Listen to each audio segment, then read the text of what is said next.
Hello and welcome back. I'm afraid this haul is going to be a little short, not in terms of the number of films, but just because I'm shooting this on a Saturday, because I'm going to be shooting my book haul from the book thing tomorrow. So I unfortunately have not had much of a chance to see a lot of these, but I'm still going to show you what I got. From the main collection of the Johns Hopkins University Library, I got Late Spring, directed by Ozu. This is supposed to be one of the great classics of world cinema. I had seen Ozu's Tokyo Story and really liked it, and that is usually tied in most critics' estimation with Late Spring for his best. So I saw Tokyo Story a few years ago, and then I saw Early Spring, which I actually had confused with Late Spring.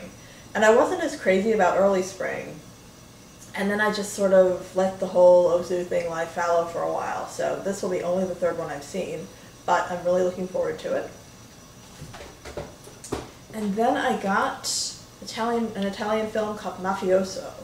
This, I did not realize when I checked it out, was written by my pal Marco Ferreri, or co-written by him.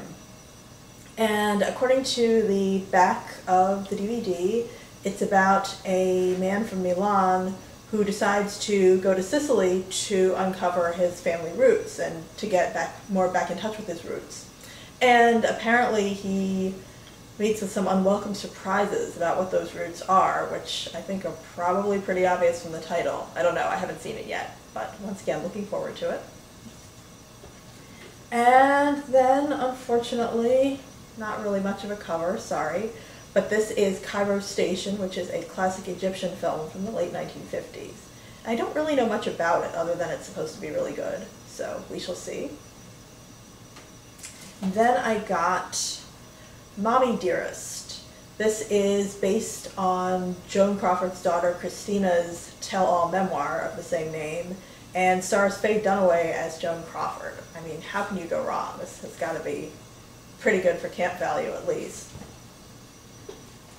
Then I got Night Train to Munich, a classic espionage thriller directed by Carol Reed. I've been on kind of a Carol Reed kick lately. You may recall I got The Fallen Idol and A Kid for Two Farthings, both of which I loved.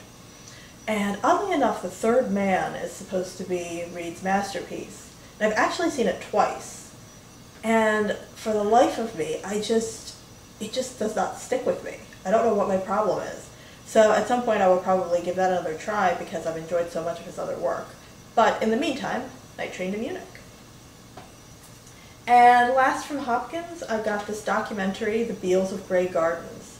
This is a follow-up to the original documentary, Grey Gardens, which has gotten some more attention recently because it was then adapted into a fictional made-for-TV film starring Drew Barrymore and Jessica Lange, which I really don't have any interest in seeing that. The actual documentary is just so off the wall that I don't see how they could improve it at all by fictionalizing it. This is directed by, I'm not sure if I'm pronouncing their name correctly, but I think it's the Maysles brothers, who were pioneers of a technique known as direct cinema, which is documentary filmmaking where they basically just let the subject speak for themselves. Although of course the documentarian still has a point of view. But the idea with direct cinema was that there wasn't any narration, you just see the subjects going about their lives or their business. And the Maysles brothers also did the classic documentaries Salesman and Gimme Shelter. So I really enjoyed the first Grey Gardens. It's the story of a mother and daughter who are distant relatives of Jacqueline Kennedy Onassis.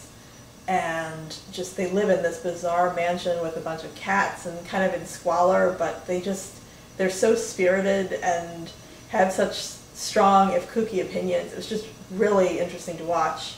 And this, after the original documentary, Grey Gardens, was a big hit, the filmmakers took some of their old footage or their unused footage and put it together to make this follow-up, The Beals of Grey Gardens. And sometimes that works and sometimes it doesn't.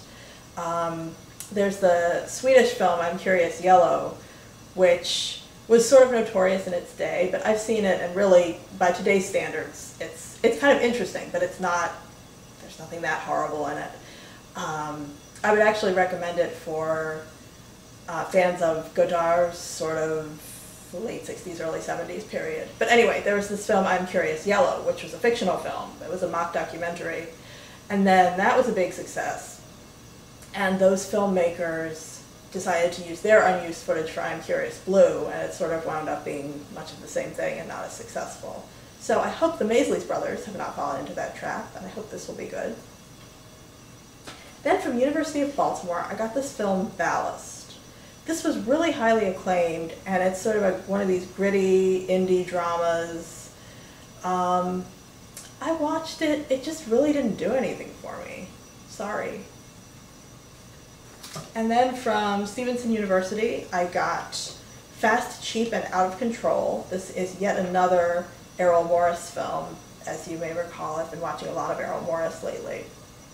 And this one, I believe, won the Academy Award for Best Documentary when it was released, and it probably actually says that on here somewhere. Or not. And this is Errol Morris's portrait of 4 men with kind of interesting enthusiasms and careers. One of them is a lion tamer, one is a topiary artist, one is an expert on the naked mole rat, and one does something with robots. I'm not sure, I haven't seen this yet.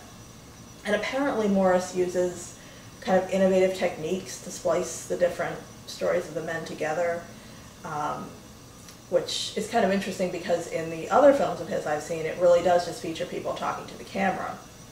So, I don't know, we'll see. And last but not least, from the Sights and Sounds Department of the Enoch Pratt Free Library. I'm usually not a big Halloween person. I don't dress up, I don't give out candy, I just don't really care. But I do enjoy some good old-fashioned scary movies. So I figured heck, Halloween is coming up, I might as well go that route with my Pratt selections. So first I got this double feature by the director Edgar G. Ulmer, and this includes Bluebeard and Daughter of Dr. Jekyll. I watched Bluebeard yesterday, and it was pretty entertaining in a, I mean, it was kind of campy, but it's about the search for a serial killer in Paris. And it was made in the 30s, I think? Let me see. Oh no, Bluebeard was 1944, and Daughter of Dr. Jekyll was actually 1957. So I enjoyed it. I would recommend it. Have not seen Daughter of Dr. Jekyll yet. And what was interesting was, if you've seen some of my previous videos, you may know that I am fascinated by the Faust legend.